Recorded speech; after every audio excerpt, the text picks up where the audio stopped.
The purpose of this podcast is to educate and inform. It does not provide legal advice. It does not create an attorney-client relationship. While the host is not a lawyer, the content is overseen by licensed counsel.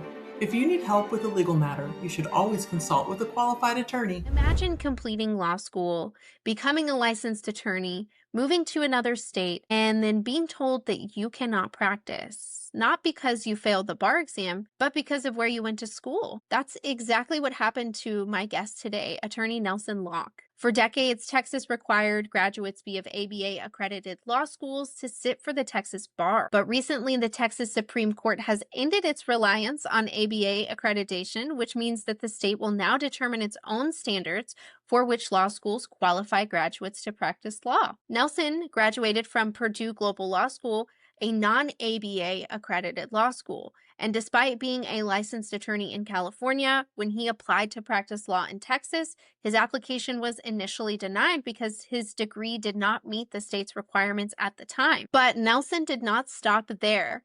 Today, we are going to walk through Nelson's journey to becoming licensed in the Lone Star State and explain what this massive change, this ending of reliance on ABA accreditation, what that really means here in Texas. So I'm excited to break it down with Nelson Locke. Nelson, thank you so much for joining me today. Simone, I'm happy to be here. So let's talk about that initial moment when you first realized that your law degree didn't meet the requirements to practice here in Texas. What kind of thoughts were going through your head? What happened in that moment? Well, I'm not the kind of person who gets surprised by things like that. And when I opted to go to Purdue Global Law School back in 2005, I knew darn good and well that it wasn't ABA approved. I wasn't really sure about Texas because Texas wasn't really on my radar at that point in time. I was more focused on Florida, which is where I lived at the time. And I knew it wasn't ABA approved, but I thought to myself, I had two choices. The first choice was that I could take my shot, as they say in Hamilton, take my shot with a non-ABA school and hope to work out all the kinks later after I had graduated and was qualified as an attorney, or I could just give up on a dream I had had ever since I was 20 years old.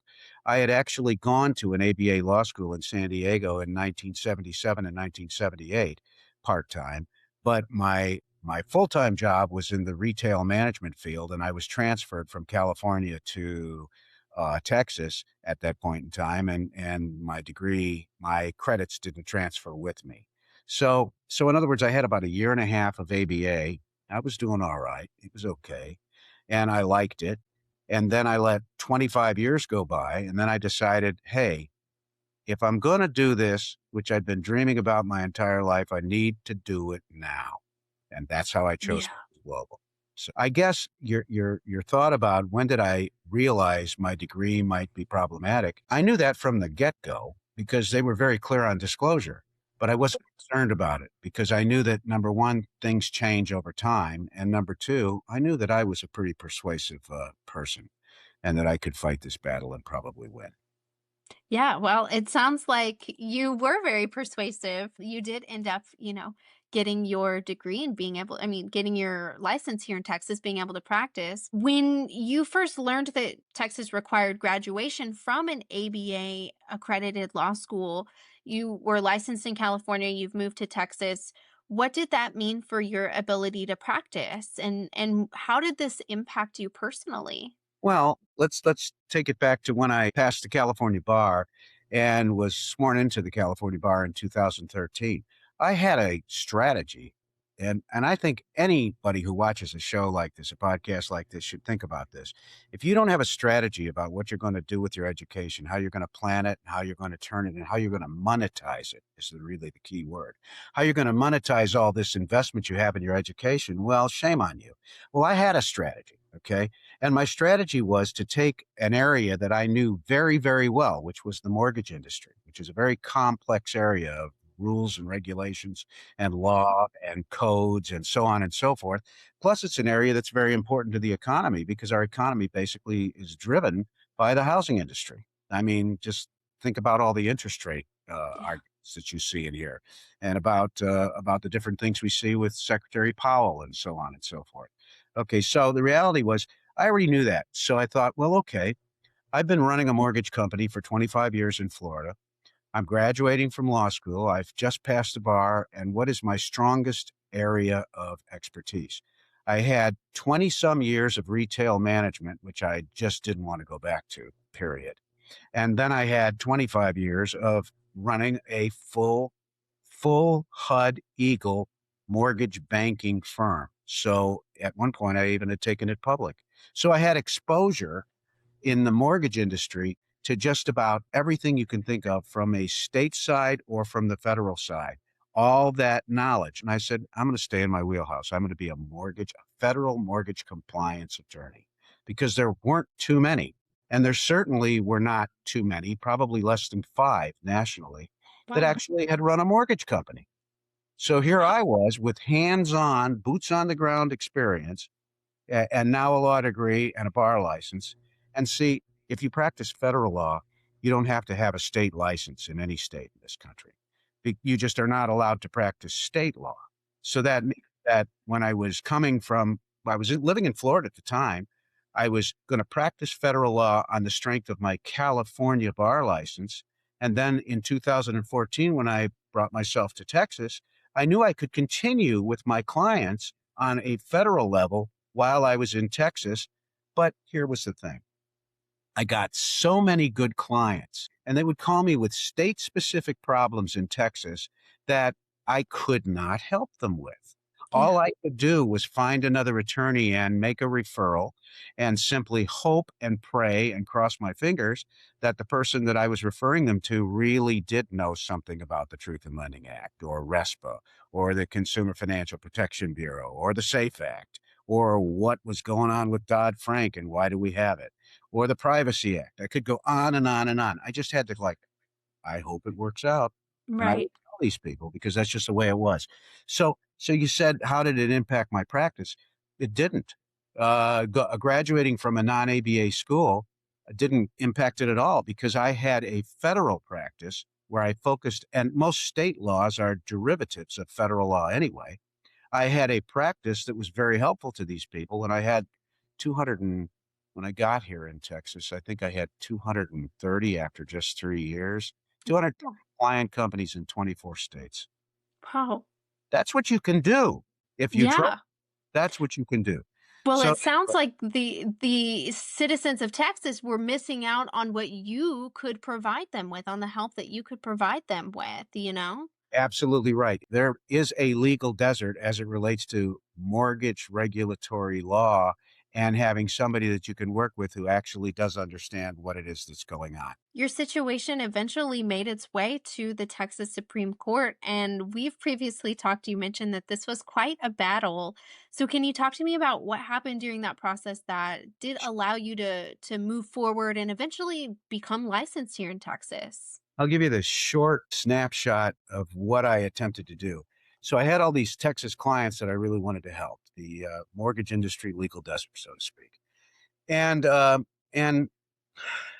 wanted to help them with foreclosures and things that were really controlled by state regulations, not federal regulations. And I didn't want to create any impression of any unauthorized practice of law. I didn't want to violate any of the Code of Professional Regulations or any of the rules that I'm supposed to live by that the Texas Board of Law Examiners has promulgated. So I applied, and in my first application, which was in 2021, right during COVID, I had a really hard time, first of all, making any kind of personal contact with anybody on that board.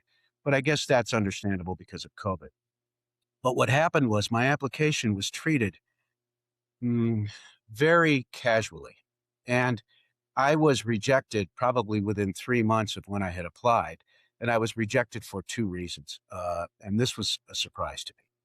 I expected to be rejected for the non-ABA issue. And I thought I would have to argue that I already had, I think it was 7 years of experience practicing as an attorney. But Hmm.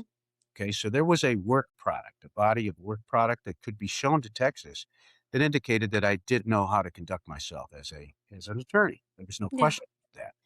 So I expected that, but I didn't expect that Texas would be fully closed-minded about online education. this was like a double whammy, two issues that they raised in that first hearing that they had to reject me within about 90 to 120 days. I found out later in the process, as I pushed the matter, I found out that nobody had ever really even looked at my work performance. Nobody had looked at my paperwork. They basically looked at my application summary, and it said non-ABA school, and it said online education. And they went, "Oh, well, we're not going to allow that." Yeah. And that was the end of it. Okay. Just taking it at face value, it sounds like. Exactly. It was a tremendous, actually, I would call it a bias. I would say that it wasn't necessarily a bias as it related to ABA or non-ABA, but it was definitely a bias as it related to learning the law via an alternative delivery system. Okay. They even have language in their rules, or had language in their rules here in Texas, that talked about correspondence and distance. And those are old time words that don't really mean anything, because online education is very interactive. It's very Yeah. personal. There are study groups, there are professors, there are classrooms, there are questions and answers going on. There's a lot of interaction, okay, Socratic method interaction, that I think people here in Texas were just assuming doesn't occur. So what I did was, after I was rejected out of hand so quickly, I just filed a lawsuit. And I made all of the silly arguments that new lawyers make about constitutional violations and equal rights and all that other stuff as it related to education and to them discriminating against me. And I didn't get very far. Okay. I didn't get, uh, my case was rejected on what is called Rooker-Feldman grounds, which were jurisdictional, plus an argument that the Texas Board of Law Examiners made, that what I was trying to do was to use a court in the state of Texas to overturn a decision of an administrative agency. And that's not allowed under Rooker-Feldman. Mm. You're supposed to go back and appeal to the agency, and the agency is supposed to try to work it out with you. I decided when that happened, I was going to slow down, back up a little bit, get some good legal advice to help me with my thinking, and come up with a slightly different strategy. No more court. I could see that that wasn't going to work. So I said, let's do another application, and let's do the most perfect job a human being could ever do. So there was absolutely nothing that they could do or say about the quality of my application. So I submitted an absolutely perfect application. Well, it took them about 6 months this time. But they finally came back to me, and they treated me a little differently because they knew that we had been litigants, and they understood that. And they led me to believe that, first, that they would agree that Purdue Global Law School was sufficient, and that even though it was online, I really was a good lawyer. Okay. So they could probably overlook that. But then they went off on the issue of the ABA, and they spent time on that. What they would do is they would tell me that they were comfortable with the online part, but they were uncomfortable with the ABA. And then they said, but we need more time to look at your work product because, we really haven't really dug into it because we had these rules and we didn't think we would even be at this point. So can we have another month or two? And I said, sure, of course, go ahead. So they tore into all my work product, and then the issue shifted from the online school to my work product. Was my work product acceptable to Oh, Texas? wow. Okay. Yeah, this is really quite a story.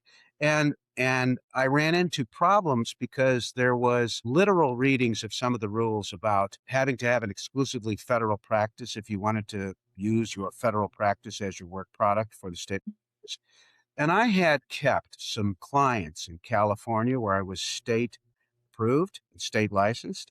And I had those clients via virtual relationship, just like you and I are having right now.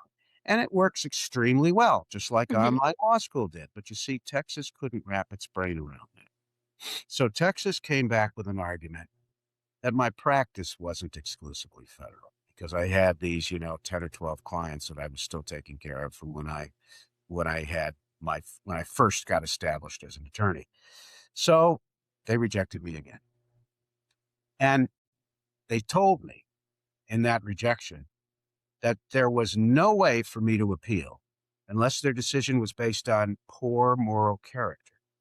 And I think I already told you, I don't have any skeletons in my closet. So there was no way somebody's going to say that Nelson Locke had poor moral character. Okay. I have great moral character. So that meant there was no way I could appeal their decision.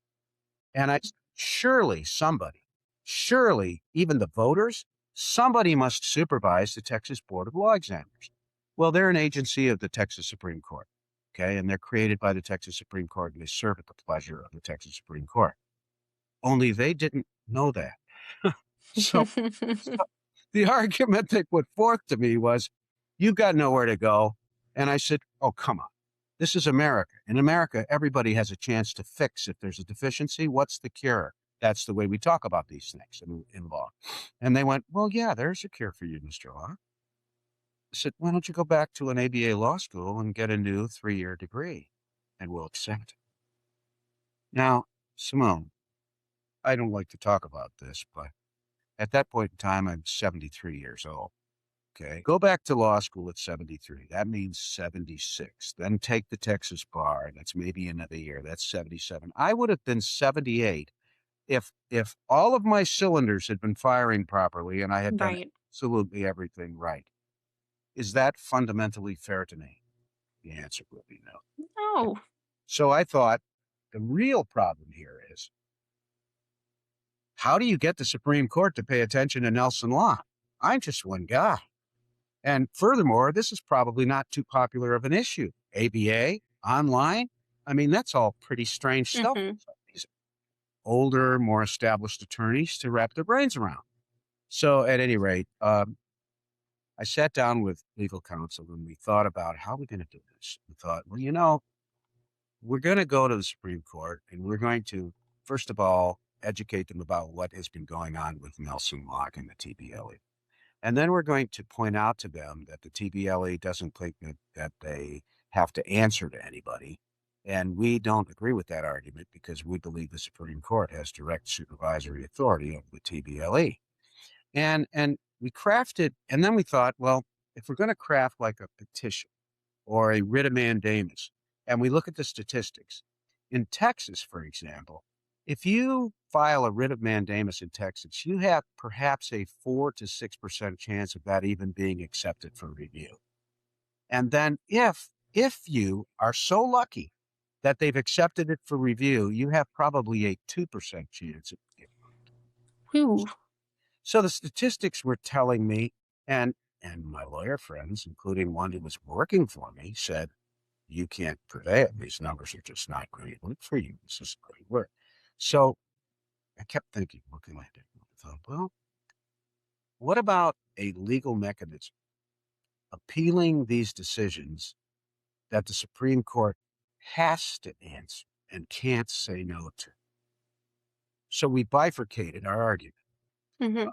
What we did is we created an argument called a petition for administrative review. And then right on the back of it, we put, or in the alternative, a writ of mandamus. So now the Supreme Court could choose. Were they going to review the decision, okay, the petition for, or were they going to grant the mandamus? Mhm. Well, what they did was they declined the mandamus, but accepted the petition. Oh, wow. So this is a real learning point for, I think, for students or younger lawyers that I learned the hard way through experience. If you're going to go to the Supreme Court, give them something they can't say no to. Okay. Yeah. And the petition that we put forth to the Supreme Court laid out all the entire ugly facts of my work Mhm. experience here. And it laid out my work product and it laid out my professional accomplishments and my reputation. And it took a year and 2 or 3 months, something like that. And I saw a lot of back and forth pleading going on. There was a lot of pleading and rebuttals and pleading and rebuttals and a lot of answers coming out of the Texas Attorney General's office that went something like this. Yeah, he's just trying to do Rooker-Feldman. It's an end run. The Supreme Court shouldn't fall for this and all that kind of stuff. Mhm. That got them absolutely nowhere. And after the Yeah. Supreme Court had fully briefed it, I got up one day and I got an email from the guy that works for us in Brownsville. He's our immigration guy for my firm. And he says, Nelson, have you looked at your email? And I said, no. And he said, you won. What a great day. I bet. I don't Yeah. say. A long time coming. Absolutely. So it took 3.5 years, I think. And what the Supreme Court did was in a very page and a half ruling and order.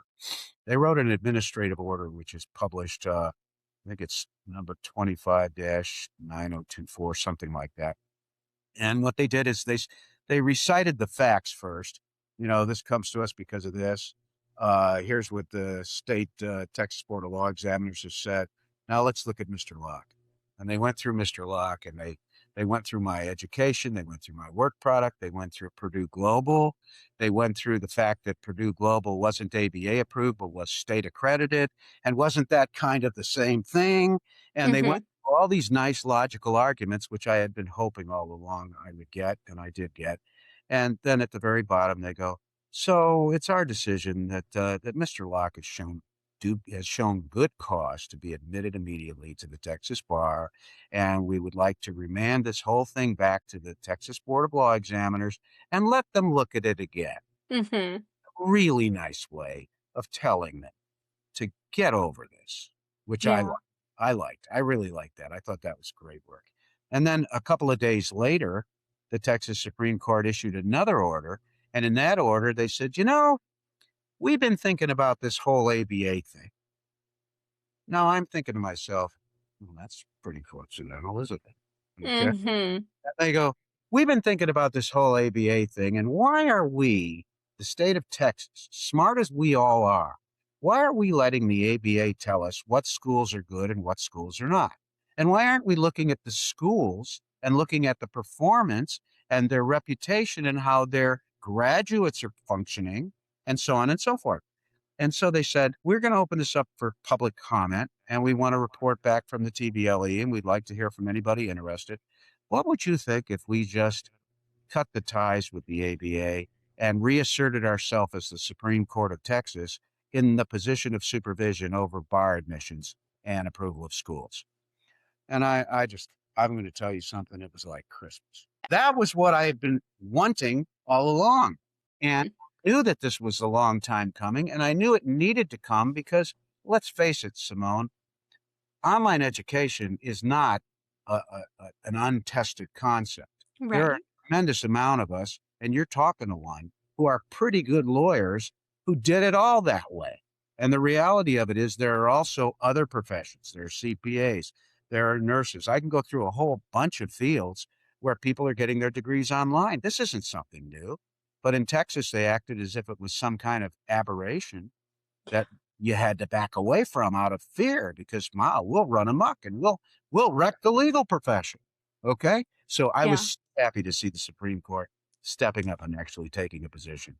I And then bet. I bet that was just amazing. it was an incredible feeling. Now, they did say in my order where they requested that the TBLE take a good close look at my application because the Supreme Court believed that there was good cause to waive me in. Okay. So that was basically a really good moment. But when I saw that they were also going after the idea of addressing online and addressing ABA, I felt like that was a complete victory. Now, the Texas Supreme Court did say in my order that my order was case specific and not to be considered as a binding on the TBLE, a binding order. But if anybody's listening has got a little bit of experience in law, they know how Supreme Court decisions in different states apply.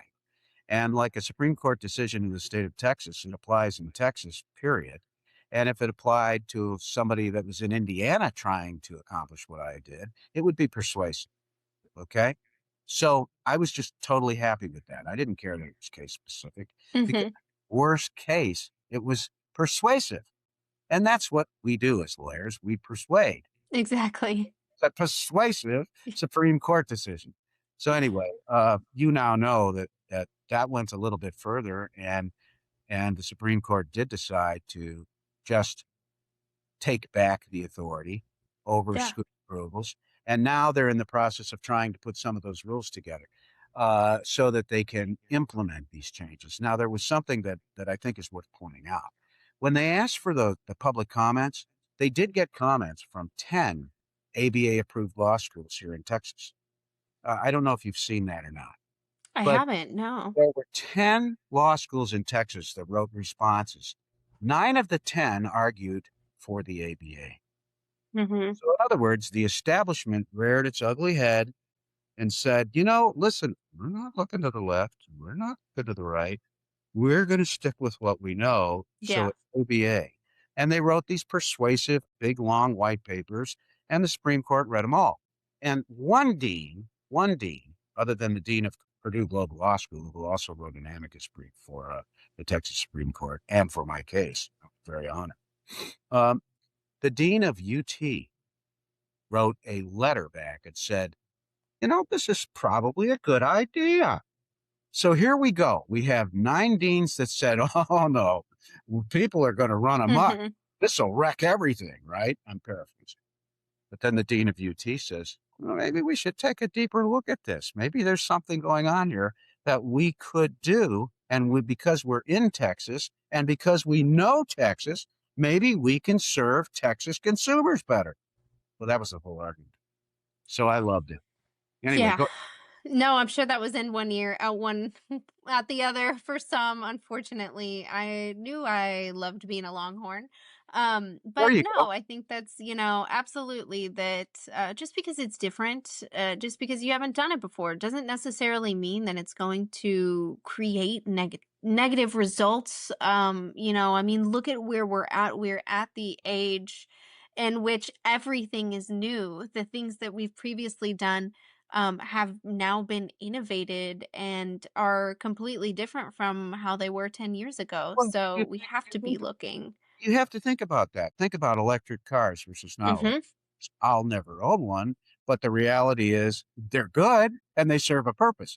Now take a look at the space flights we see. Do you know that spaceship took off, flew in space, and landed without any pilots? I mean, that was just all automated. Yeah, Automated. Who would have thought? Okay. exactly. So what you saw and what you did see, and I don't think you see it to any great degree anymore. What you did see was you saw a concept called contempt prior to investigation. Have you ever heard that?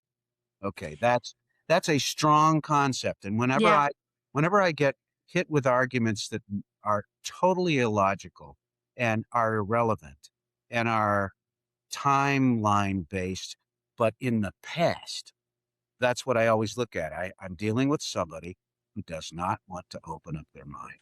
Hmm. And today, success and growth and good performance demands that you do that. You have to have an open mind. You have to look at all the options. Hmm. Well, I think my case caused the Texas Board of Law Examiners to look at all the options. I think that's one of the results. It certainly sounds like it. Yeah. Well, as we continue to look to the future, Nelson, with, Texas recently ending, this is a very recent, I think it's only been about a year or two now. What does this decision mean for future law students and what should they be paying attention to as things continue to develop? Well, just like all schools are not equal, some of the best law schools in the country include Purdue Global Law School, my alma mater, which frequently has bar passage rates which are higher than its ABA peers in the state of California. Hmm. So you really have to think about things. Things have really changed. So what do I think it's going to mean? I think first of all, for the delivery of legal services, this is a good thing because there are a lot of legal deserts in all over the United States. Indiana, for example, just recently approved non-ABA online schools to sit for the Indiana bar because they had whole counties in Indiana that had not even one lawyer. Wow. And and you see, if you had to drive from the southern end of Indiana to IUPUI or law school there, okay, or maybe up to um, some of the schools that are up in the northern part of the state, how are you going to go to law school? Yeah. But if you can maintain your job and go home and log in at 6:30 at night and study law until 10, 4 or 5 nights a week, which is what it takes. It's a lot of hard work. Okay. It takes a lot of hard work.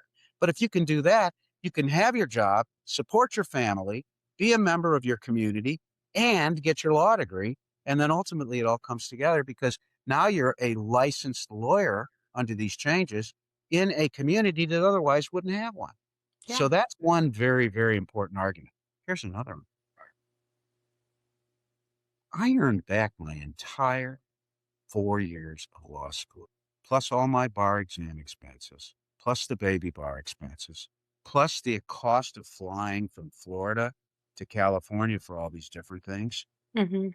I earned it back in 6 months once I was licensed. Wow. Now, why did that happen? It's not that I was that great a lawyer. I mean, I'm pretty good, but back then I was brand new. I was starting to build. The difference was my entire investment in getting a law degree and passing the bar was under $75,000. Wow. Now, today, if you go to a brick and mortar law school, I believe, I don't want to name any law schools, but I can tell you that the ranges I've seen are anywhere from a minimum of 30 to 40,000 a year to a maximum of maybe 50 to $70,000 a Yeah, year. I A believe law it. degree, without even considering the bar exam, could cost you as much as $200,000. That's the truth. That's the Yeah. way it's today. So, so here you are. You want to go to law school. What do you do? Do you pay 75 or do you pay 200? Well, the smart people are looking at this now. Hmm. Okay. And it's online. Now, Right. are there some bad online schools? There are some that are weak. I happen to have gone to the gold standard. Dean Pritikin is a Harvard graduate, Purdue Global Law School, and he is just an incredibly brilliant man. And that's who's leading our organization. And I mean, you couldn't put yourself in better hands. So if you have the discipline to study, and if you have the discipline to want to go to law school 4 nights a week until you finish for 4 years, because that's their program, okay? If you can do that, you're going to end up and you're going to have the same opportunities I had, as long as you work for it. Okay. I don't know. Does that answer your question? Absolutely. Yeah. I mean, it sounds like really what they should be paying attention to is looking at the specifics, the details and the school, looking at the reviews, looking at what their peers might be saying, because like you said, just because you go to the most expensive does not mean that you are going to get the best education. Listen, I represent a bunch of plaintiffs in a series of class action lawsuits right now. On the other side, the defendant. My work is it's about 58% defendants, 42% plaintiffs, I believe. But these are all plaintiffs' cases I'm referring to. The other side has an expert they use that has one of those Ivy League college degrees, and we're winning. Hmm. Yeah, exactly. Here's one of the key things. You have to look past where they got their degree and look at what they've done with it. Hmm. It's all about performance. It's about passing the bar and performance. And I will tell you, and I would like it if people would ask me this question more, but they don't. Um, None of my clients ever say, "And where did you get your degree from, Yeah, Mr. Locke?" right. No. That's so true. What they do, all they want to know is, what have I done with it? What's Right. my performance? Where have I been admitted? And so on and so forth. I just for the heck of it, I'll throw this in. I'm going to take the Florida bar in July at 75. That's awesome. I'm probably going to be the oldest guy in the room. I don't know how that's going to feel, but you know what? I'm gonna I'm gonna finish high and finish strong, and that's going to be in the end of July. I'm taking the MPRE because Florida wants me to update those scores because mine are 12 or 13 years old, and I already know that I'm going to come in with a great score next week when I take that exam. You Yep. know, you can't you can't stop a person with the right mindset. And I don't know, there's something special about online people. They're unique. Usually, I would say largely, they're a little bit older. They have careers. They usually have families, and they usually have wanted to practice law for a long time, but not found a way to do so. Hmm. What I think my action and other actions have created is a path. I think they've opened some doors. Like there's still some unanswered questions, but before the door was slammed and nailed shut, Hmm. okay, Yeah, no one was knocking. it's open now. Yeah. And people are at least looking through it and thinking, this might work. And that's what my objective was. Well, fantastic. It sounds like you've achieved it, and I look forward to congratulating you in July when you pass the Florida bar. Well, they won't tell me until probably November Oh, because okay, gotcha. Yeah, a that's little bit just of the way time. it works. They like to take 4 months to read every word and make sure that they didn't Slow miss anything. wheels of justice. Yeah. Yeah, exactly. But you know what? I'm going to do fine. I'm looking forward to it. And then I have right now well over 100 clients in the state of Florida alone that are all federal that have been coming to me for years now saying, "Could you please help me with some of these state?" Yeah. And I mean, I am so tired of referring to people that I don't know, and I don't feel like that's in the client's best interest. So that's why I decided I would do Florida. I think after I do Florida, I'll probably stop because the only other huge state that we have a lot of clients in is New York, and I have Mm, no desire to go through that experience. So I'll have California, Texas, and Florida for state, and then nationally for federal, and that should yeah. keep me busy. Yeah, it's quite a feat. Absolutely. Yes. Well, Nelson, thank you so much for joining me this afternoon and sharing your journey with me. Professional licensing rules, they shape how and who and how you can enter into a profession, but really your personal journey shows us that being involved with your regulator, understanding that process of what it takes to become licensed, striving for change and innovation can help shape those rules and ultimately spark a change if that's what you're looking to do. You're absolutely right, and I'll leave you with one comment. Don't ever believe that just because the rules are written a certain way, that that's going to be the end of your story. Don't ever believe that. Everything is negotiable. Okay? Thank you so much, Nelson. Professional licensing rules shape who enters a profession and how, but your personal journey has shown us that becoming involved with your regulator, striving for change and innovation can help shape those rules themselves and ultimately create change if that's what you're looking to do. Listeners, if you'd like to learn more about Nelson Locke and his work, you can visit the link below in our description. And until next week, stay inspired and continue engaging with your regulatory agency. Know Your Regulator, the podcast that inspires you to engage.